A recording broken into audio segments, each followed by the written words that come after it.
Hi guys, this is Courtney And Brandon from Ruby Red Farm. Today's video is going to be taking you through our process of processing a hog. Just go be a housewife again. I don't want to participate anymore. Our last hog ended up not being quite big enough to take to the butcher shop, and we decided to keep it for ourselves. We're going to take you through what processing a hog looks like for us though. For us, that ends up taking about a week because we both work outside of the home. It's more of a hangout video. So this is not meant to be instructional. This is not a tutorial by any means. Just wanted you guys to show how much work and how much time goes into doing a pig, but for us, it's well worth it to get that much pork in the freezer for the winter. and it's good. That too. Come along, hang out with us. Thank you so much for watching. Make sure you hit subscribe. Here we go. It is a little bit of a bittersweet moment. You know, we like our pigs, we like our animals, we like to treat them well. For hogs, they really only have one bad day in their life. Well, unless it's a boar, then they have 2 bad days in their life. That's for another video. So we got these hogs in April. That puts her at about 6 to 8 months old. She should finish at about 250 to 280 pounds. Should be about perfect for us. Hi. So here he comes. Our tractor just can't quite handle this job, so our neighbors very kindly let us borrow theirs from time to time. So today is one of those days. Do you want me to get some feed? Yes, please. She's waiting. Oh, she's... I'll shut that off.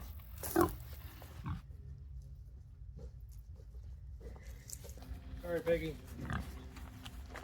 For one bad day on the farm.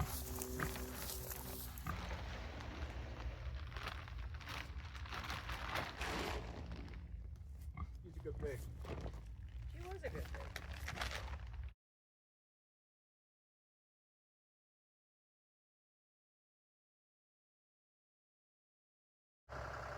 Shoot, I gotta get my gambrel. There should be a stainless one in there too. Do you need the hook too? I've got hooks. Okay.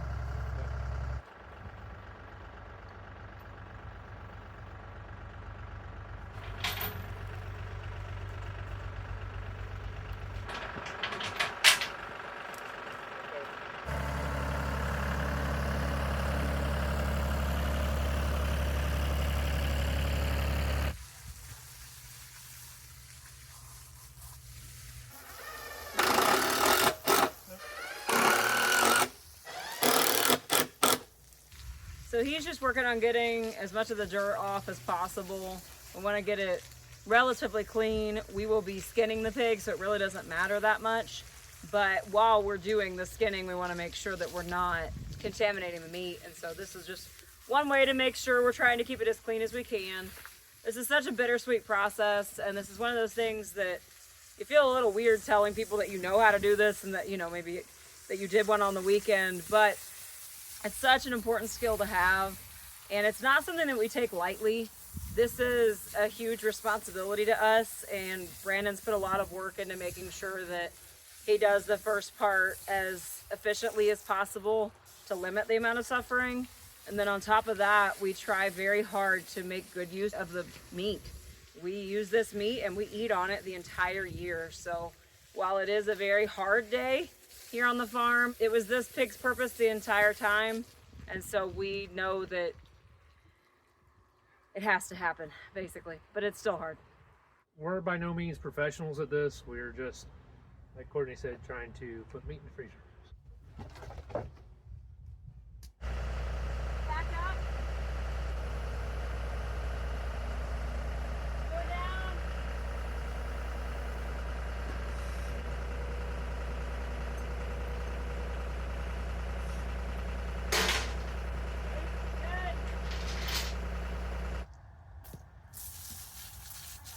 A lot of this is me trying to remember what I'm doing. I do it about once, maybe twice a year. What'd she say? Oh, she said, "Aw, poor pig," but they do taste good though. Why do we always get interrupted on the days that we butcher? Never fails. Every time. Hi. Feel free to grab a knife and jump in here. Where's the start?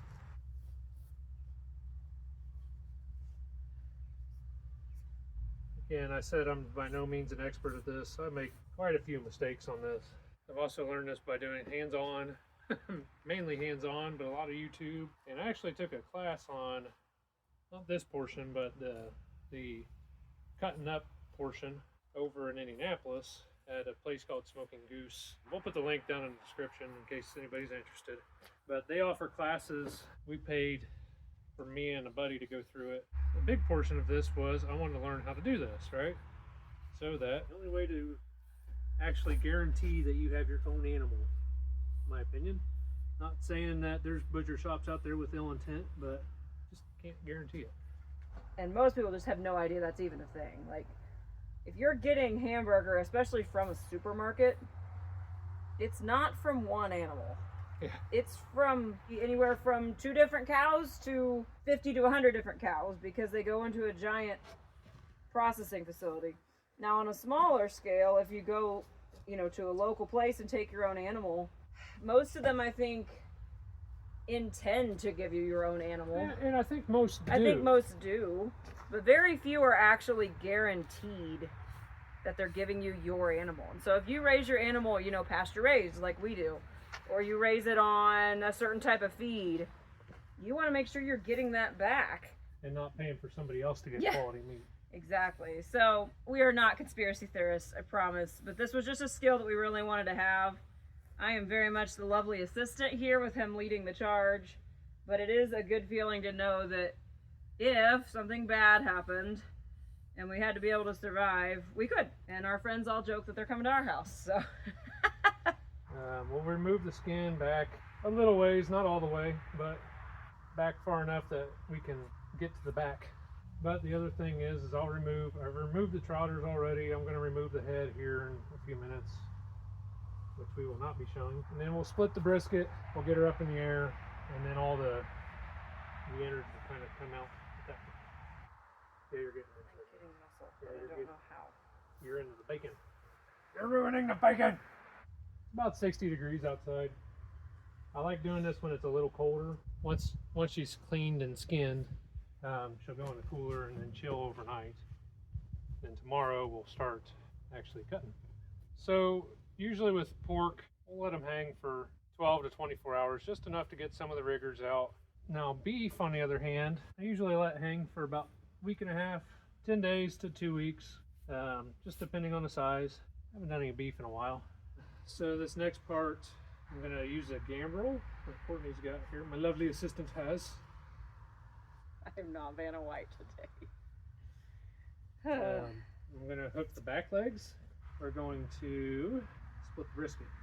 That's a polite way of saying we're going to cut it in half. Nope, it is not. Just checking.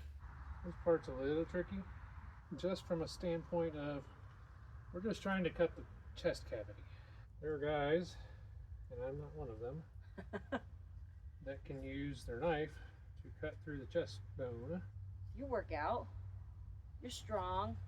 I've not mastered that set of skills.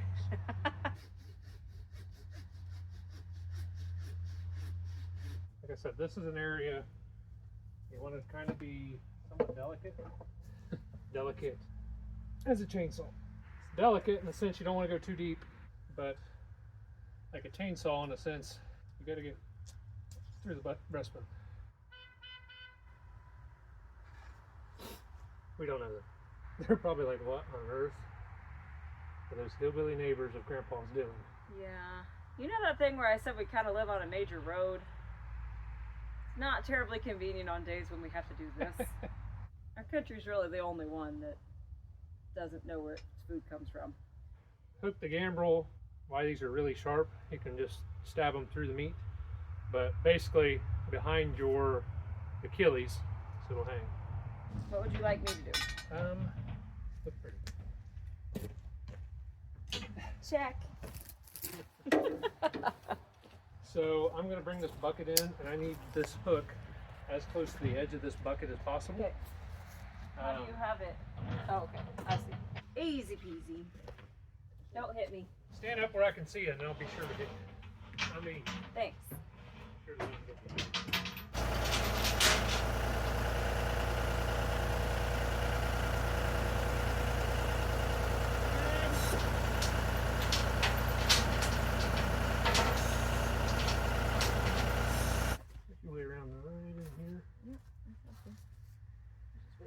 That's what you're doing. Trying to get it all the way through the backside so I can.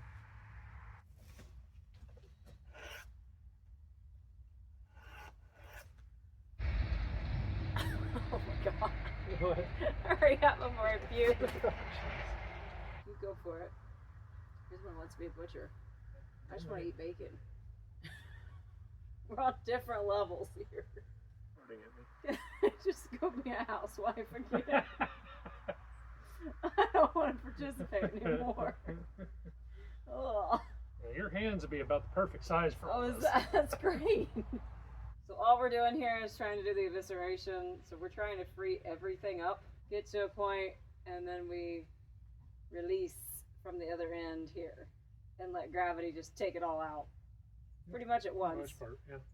Gotta have it all freed up first, otherwise it pulls too hard and sometimes it'll tear an intestine, which you don't want for the meat's reasons, but also just For us. you don't want to have to deal with that, I promise. So he's trying to be very careful here. Good job skinning.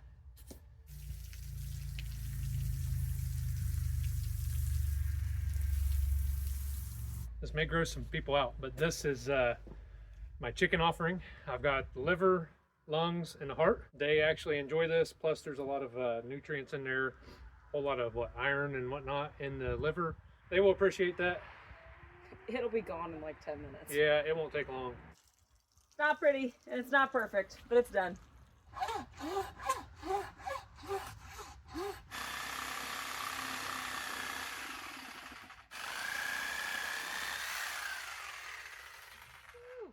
She's probably in the... She's probably 280. She's probably close to the 300 pound Yeah. club. So I could leave it on the gambrel, but it makes it a whole lot more difficult to get in the cooler. Put it in there, and we'll drag it over. Okay. Use our mechanical advantage. Yeah.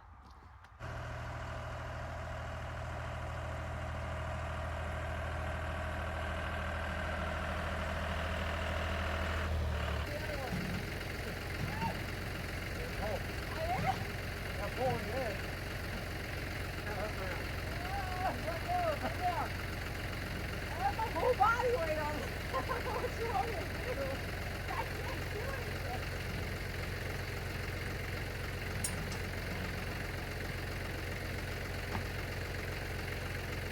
Here. Oh. Whoa. Whoa. Okay, there you go.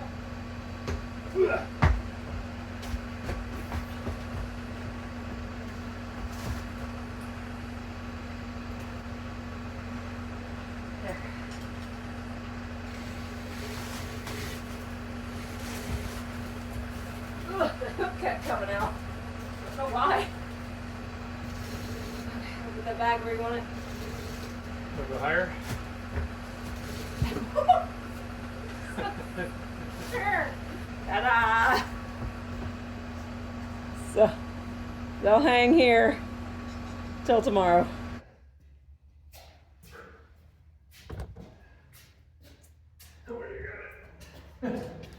Doing great.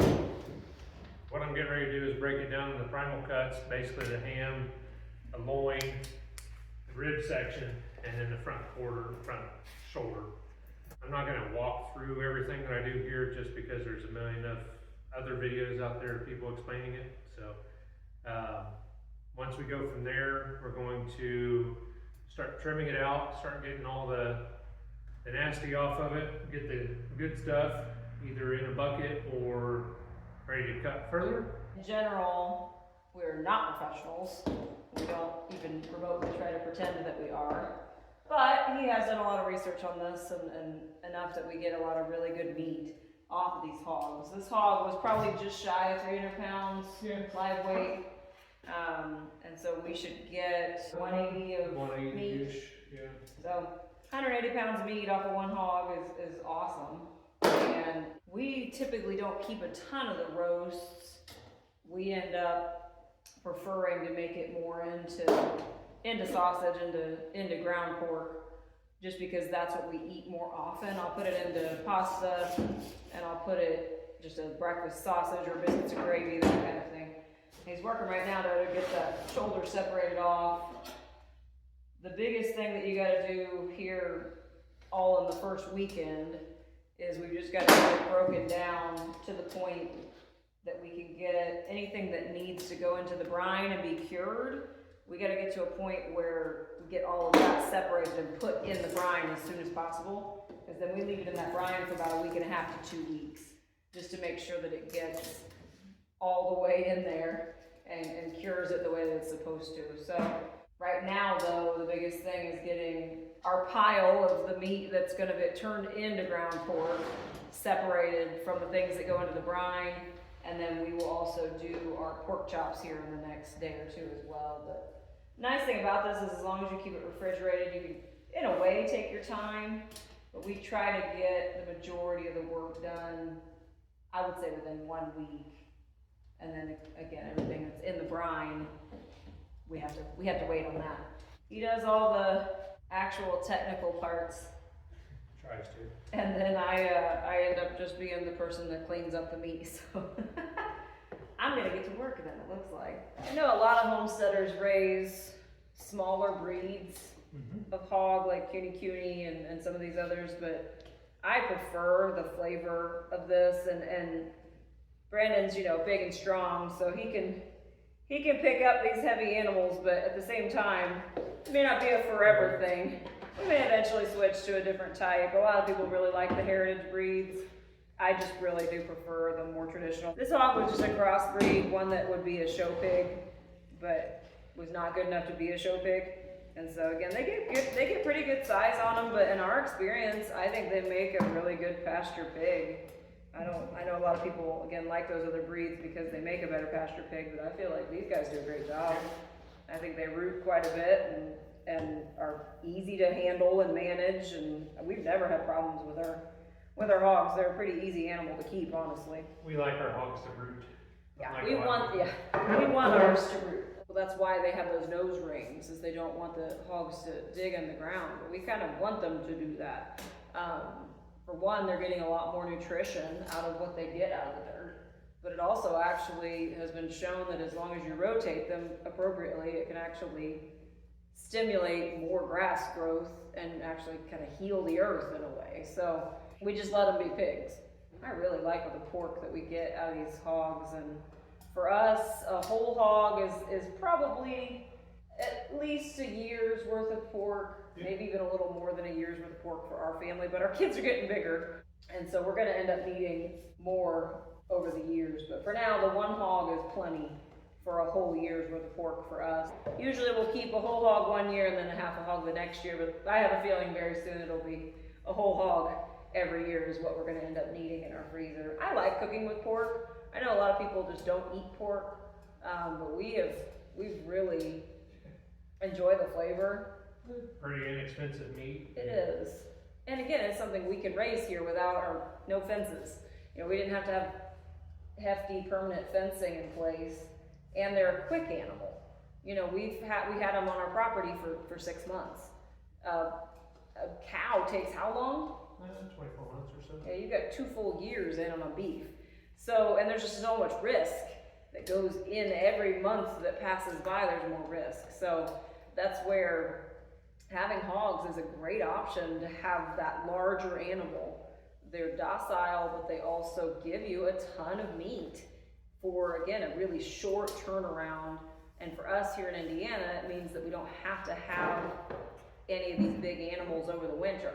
We can just have them when the weather is nice and keep them in the warm months, have them butchered in the fall, and then we don't have to do all those chores in the winter. We still do chores in the winter, but we have far fewer chores on purpose. I don't like to be cold. We have different chores in the winter. Yeah, exactly. But no, pigs really are just a great option, even as a rookie homesteader. It was actually the first animal we ever got. We got pigs before we got chickens. Yeah, you got home from your deployment and we got pigs that first winter. Remember? Okay. And then that spring was when we got our first chickens. So yeah, we had pigs first. So right now he's working on getting the ribs separated from the loin. The loin's gonna become pork chops for us. And then the ribs will pretty much just part out into ground pork. I know some people get mad at us for that. I know. Neither one of us had any experience with butchering before we started farming. But we knew we wanted to raise as much of our own food as possible, and that in our minds also meant that we wanted to process as much of our own food as possible. So Back to that self-sustainability, we want to know where our meat comes from, thus we want to be able to control as much of it as possible. I just have less and less faith in our food system. They just sneak so much into our food these days. We eat junk food too, but we're trying very hard to get away from that, and it's incredibly eye-opening to see how hard it is to eat clean. And it's just crazy because that should be easier. The bad food's what's so readily available, and that's what has all the awful ingredients that we don't need snuck in there. So Something that was pushed over the years is how to feed the masses. yeah. Feed the masses with junk. So we have laying hens, meat birds, turkeys, and hogs. If you can dream, if we could get whatever you wanted to get, what other animals would you want to have here? I mean, we've been talking about sheep and goats, and you're not wild about goats, but they do clean up everything. Well, on the smaller side, we talked about rabbits. Rabbits for sure. Getting some meat rabbits. Problem I have with both sheep and rabbits is I just don't know how the marketability is around here. You know what I mean? Yeah, sheep might be a little bit more challenging than rabbits. I think rabbits, we can do kind of a less is more approach. Because they sell really well in certain markets. Right. I just don't know that East Central Indiana is one of those And it markets. may not be, but I don't know. That's the thing. I really just don't know. But you would like to get beef here on our property eventually still, right? Yeah. 'Cause that's the only farming background either of us has, is he had a little bit of background with raising beef, did 4-H all through school, showed cattle. Because you showed what, Shorthorn? Yep. Someone did. No, Oh. I'm just getting started. You are looking to start processing meat. You want to invest in some really good knives. It really does make a huge difference in your entire experience when it comes to cutting up meat. If you don't have a good knife, you're going to be frustrated. You're going to be way more likely to cut yourself. It's just going to take so much longer. So you want to invest in a really good knife, and you want to invest in a good knife sharpener, which we always used to use the old school To do. stick, but now he's got this actually pretty nice knife sharpener we've been using. It's nice because I can even use it. No training required. That's handy. What knives do you recommend, hon? So we use Victorinox, which you really can't go wrong with. This is a 6-inch semi-stiff boning knife. I have some other Victorinox. They are skinning knives. They're round tips. Those things are awesome. They're a little bit stiffer than these, and they hold an edge really well. I prefer using those for chicken. Yeah.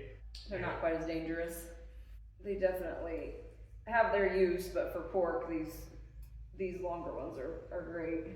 In general, you want to cut away from you as much as possible. All right.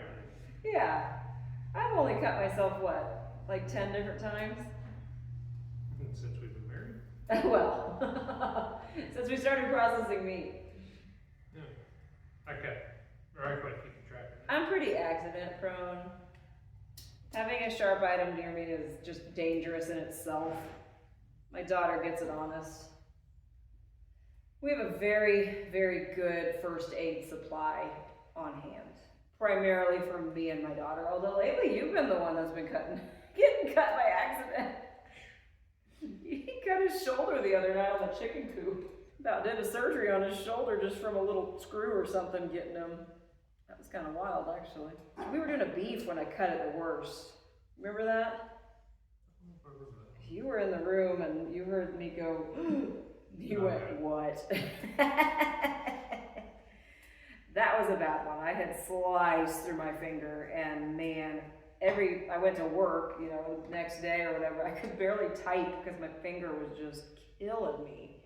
Thankfully, it was fine. It healed up, but man, you can really hurt yourself. So you got to be very careful.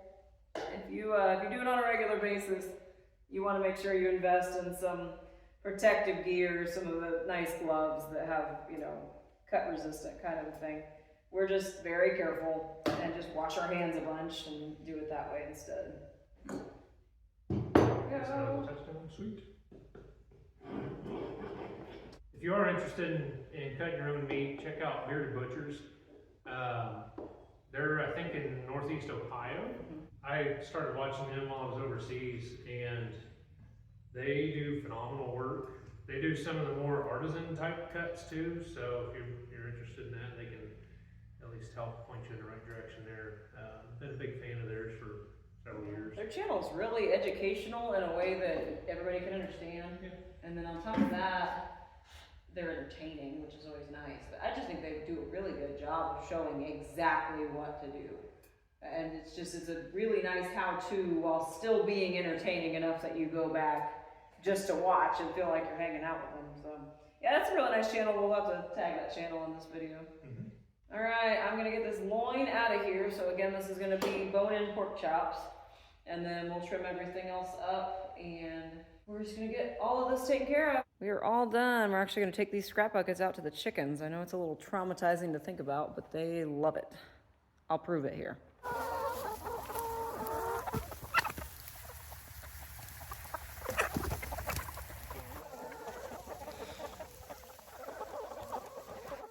We'll let them pick these bones clean for a day or two, and then we'll come out and collect everything just to make sure we don't accidentally hurt our baling equipment. But these are some happy chickens right here.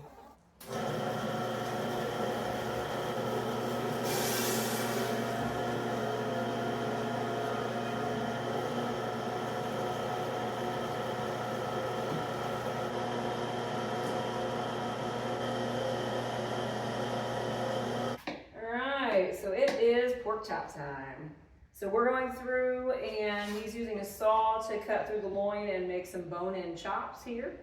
Our saw's leaving a little bit of debris on each one, so we're just kind of cleaning some of that off. Not a big deal. Which is typical. I always like to kind of point out, so if you see, you know, a store-bought pork chop, you can pretty much guarantee they're not going to look like this. So our pork is distinctly darker meat than store-bought pork, and that has to do with the lifestyle with them being pasture-raised. But just in general, there's just so much more depth and flavor to these than you're ever going to get out of store-bought pork. I'll bring this up close and show you guys the darkness of the meat here. So you can see just the extreme difference in the color. This is all from the same pig, but you can just see that dark red meat. There's that whole fake ad campaign that came out a while back with pork is the other white meat. It's not supposed to be. It is a red meat, and it should be red.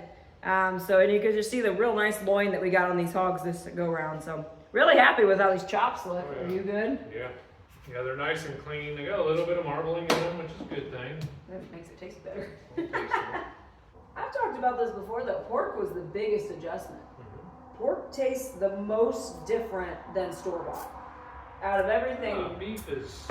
Beef's different, but it just tastes like better beef. Fair. I feel like pork tastes like a totally different meat. And like, that sounds really weird. If you go from that to actual farm-raised pork, it's vastly different. Yeah. Different flavor, different texture, everything.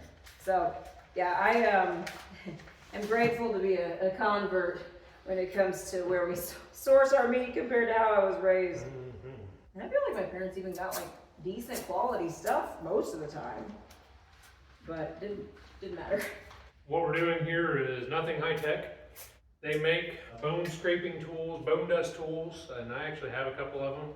Just didn't feel like cleaning them up, so I'm just using a butcher knife. All I'm doing is scraping off that little bit of bone dust.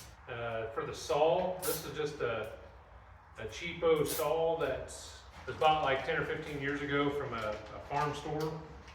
Nothing fancy. In fact, it's kind of falling apart, but that's okay because it still gets the job done. The plan tonight is to get all these pork chops cut and packaged, and then we're hoping to get the sausage all done. We're getting it done, or at least started. I would like to get it done, but Try to get the sausage all ground. And then also, I gotta get the bacon and hams into the brine. So I gotta make that brine and get those started on that process. Yep. Everything's been refrigerated this whole time, but we still gotta get the show on the road here. There's no real right way to do this. You do want to try to eliminate as much air as possible out of here. And then after that, it's pretty much just like wrapping a Christmas present. which I'm terrible at. It's true. I will attest. He's very bad at wrapping Christmas presents. Is that why I do this? 100%. Again, this is just butcher paper you can buy online and some freezer tape.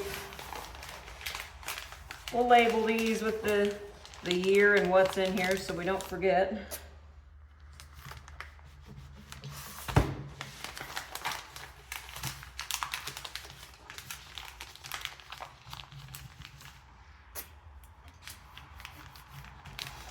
And there you go, 2 pork chops ready to roll. Man, look at those. Those look phenomenal. So I'm pretty proud of how these chops are looking.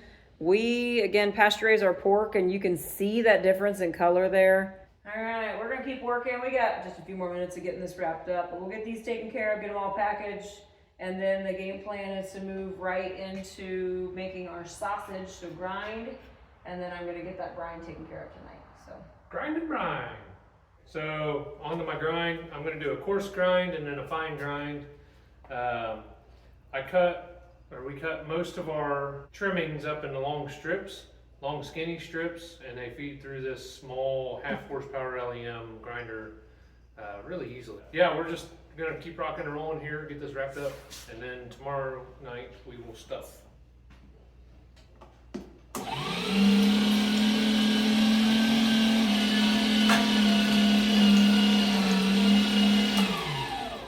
So the reason for the long skinny strips is I don't have to stuff those in. I can just let them, as they grab, it just pulls it in the rest of the way. It makes life a whole lot easier on my part.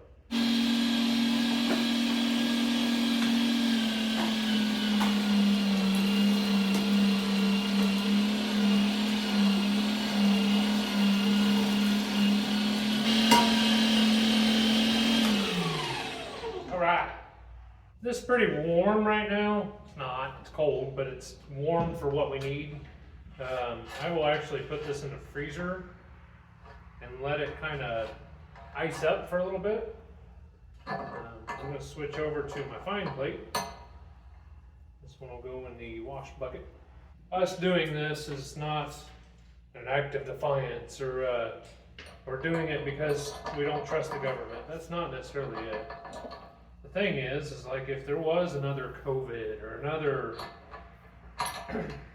crisis of the such, we want to have these skills and keep them semi-sharp so we're not, endangering our livelihoods. Hope that makes sense.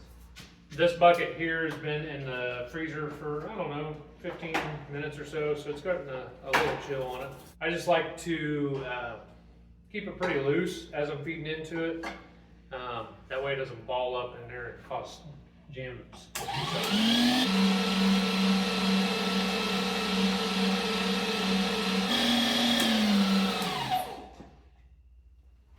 Alright guys, time to make the wet brine. So this recipe that I've used for the past couple years has actually come together really well. We have let other people try this bacon and they've really enjoyed it and said it's about the best bacon that they've ever had. So I'm going to start with just one of these and then I'll add to it as needed. So I kind of just make one batch at a time. I'll probably make 2 or maybe even 3 batches. We just need to make sure we completely cover the meat and leave even a little bit above that then to make up for anything evaporating. In general though, this is a water-based brine with a lot of salt in it then to cure the meat. And so starting with 16 cups of water. Next up then, we have 1.5 cups of salt. So you gotta really have quite a bit of salt on hand for this, guys. Okay, 1. I have, all right, 1 cup of brown sugar. I do lightly pack it. Just make sure there's no gaps underneath. 1/3 cup of paprika. That'll get you. 1/8 cup of chili powder. 4 teaspoons of black pepper. And then 4 teaspoons of pink curing salt #1. This is not the same as pink Himalayan salt, and you cannot eat this. It is only for curing. So again, 4 teaspoons of this for this particular size of a batch.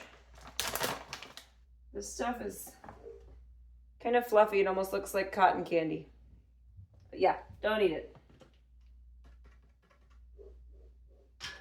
All right, once you've got everything in the pot, then you're just going to give it a good mix. You do want to mix pretty thoroughly here and make sure that all of that salt dissolves as best as possible. Doesn't have to be completely dissolved, but you do want it to be pretty thoroughly in there. So I'm going to give this a really good mix. I'll take this out then and pour it over the meats. For that, I have the fresh side, which is going to eventually turn into bacon once it's cured. And then we had 1 real big ham out there. So we're going to just put it all into 1 bucket and that'll be plenty. We will let that sit for at least a week. And as long as it's all under the water and has all the salt around it, you don't have any risk of bacteria growing. It creates, again, essentially a sterile environment where nothing can grow with this much salt in it. So we are just getting all that salt in there to protect it, get all this flavor in over time.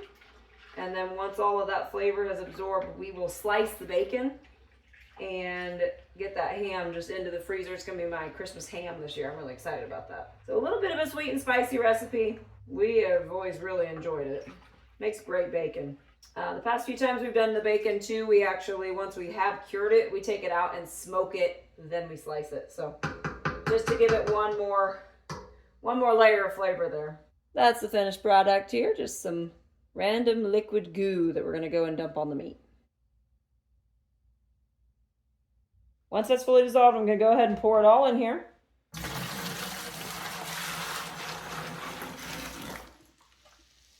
We'll put the meat in there and then to see how much more we need to make.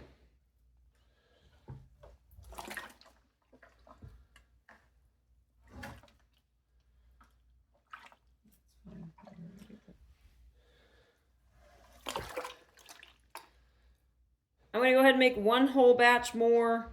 You do not need as much as you think you need just because the meat is going to take up quite a bit of room. But yep, looks like we need 1 more batch here. So I will get that covered up and then we'll be all done. Alrighty, so after 2 batches, if I push down, this is able to be covered by quite a few inches here. I'm going to put a big gallon bag of water and it's tightly sealed. So we're going to put this on as a weight. Perfect. There we go. And we'll seal it up. We'll check on this every couple of days at least, make sure that it's staying fully covered. It should. This will go back in the cooler and cure for 2 weeks. All right, I keep the seasoning pretty simple for the sausage. I like to do basically 2 parts salt and then 1 part of a bunch of different spices. The first batch is going to be just very mild breakfast sausage. Then we may add a little more spice to the second batch. We'll start then with a 1/2 cup and 1/4 cup as our sizes. So we'll do a 1/2 cup of salt. In general, you want to season lighter than you really want it, just in case, because we made the mistake of putting too much salt in last year. We're gonna do 2 parts salt, 1 part black pepper. We'll do about half of that, so 1/2 part garlic, and then about 1/2 of that, so 1/8 cup of sage, as well as 1/8 cup of onion. Again, so just to review, we had 1/2 cup of salt, 1/4 cup of pepper, 1/4 cup of garlic, 1/8 cup of sage, and 1/8 cup of onion powder. We will do kind of a test cook as we go here, but this will be enough for sure for 1 whole pile. And we'll probably make another batch for the other 30 pounds. So I'll mix this really well and we'll go ahead and see how it tastes. All right, once you have that sprinkled on, easiest way actually to mix this I found is with your hands. So just nice clean hands, then I am gonna kind of be testing as we go. Just remember, you can always add more, you can't take it away. Doing this in kind of smaller batches just so that I get it mixed in pretty thoroughly here. I don't want one bag to have lots of seasoning and the next one to not have hardly any. Okay, definitely gonna do a little more than that.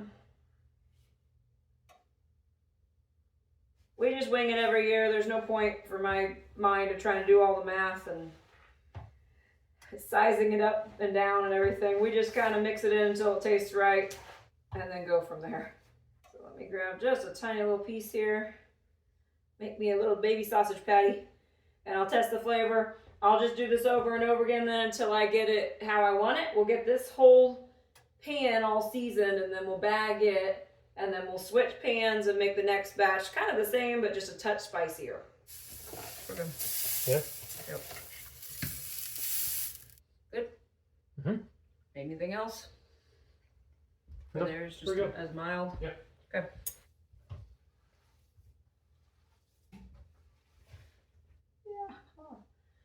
Whew.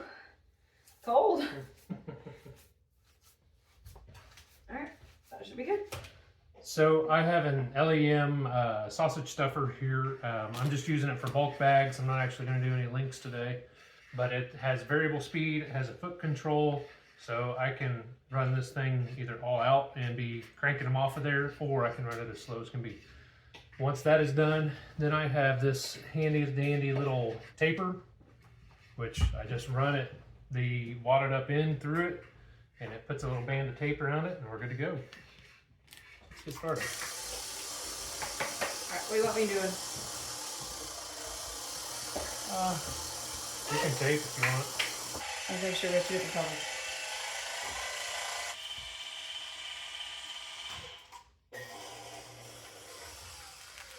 Automatic suck back. There you go. Ta-da! And just like that. These, I think they're Ultra Source is the brand. These bags, they have different line levels to go to. You want to stop a little bit before that line. I've learned from experience on that. Heed my warning. Yeah, these are nice. You can get them in bulk off of Amazon and Yep. have them. You just keep them. We've used these for 3 years straight now, probably. There's a lot of bags in there. They're not terribly expensive. But it's nice to have them on hand. So the key with getting it at that line, it puts it almost at a pound every single time. You want me to let you twist and... It's up to you. I think it'll go faster if we do it that way. As long as I don't do it wrong. Better not do it wrong. You're very particular. I am. That good enough? Not quite as good as mine. You kind of hold it up tight up against that. Sorry to disappoint. I didn't disappoint. Telling you could be better. I'm giving you feedback. Didn't disappoint, just didn't do it as good as I wanted you to. That's right. That's better. All right, so here's the mild. We got 19 bags of mild, probably about 1.25 pounds a piece. Go ahead and switch the tape out to red for spicy, and we'll do the rest. Does it have enough heat, honey?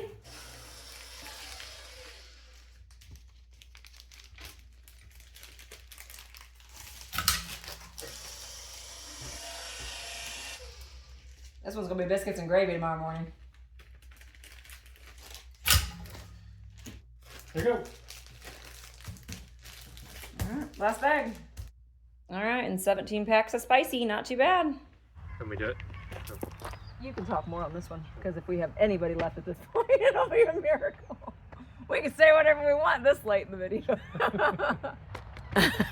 We're creeping up on you. Stop it. Stop! All right, guys, that'll do it. So thank you so much if you made it this long in the video. We've appreciated you watching. That is a whole week's worth of work for us. We got just a little bit of work to do still. We got to smoke the bacon and cut it, but we'll save that for another day. Yeah, that's a pretty quick process, honestly. And in our minds, getting that sausage done really is the finish line for us. Yep. That pork will end up supplying our family for pretty much the whole year for our small family of 4. Thank you so much for watching. Don't forget to hit subscribe. We got all sorts of videos coming your way the rest of the fall and winter. This was Courtney And Brandon. from Ruby Red Farm. Have a great day.